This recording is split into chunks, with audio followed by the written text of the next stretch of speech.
What if I told you your gut could be the secret to glowing skin, unstoppable energy, and a stronger immune system, but only if you feed it right? In this video, you're going to learn how to drastically boost your gut health and why ignoring it could be silently ruining your body from the inside out. When we think of eating healthy, we talk about carbs, fats, and proteins. But fiber? Most people forget it even though it's the fuel your gut bacteria desperately needs. Your gut is home to over 100 trillion bacteria, some good, some bad.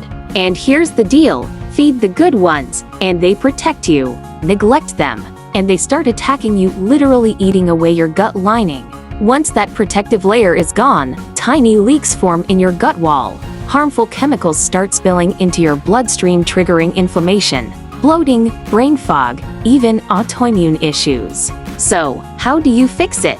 Fiber, both soluble and insoluble. Soluble feeds the good bacteria. Insoluble works like a gentle brush, sweeping away toxins and reducing your risk of colon cancer. Stick around, because I'm about to show you the best high-fiber foods and a simple daily gut health habit that takes less than 60 seconds.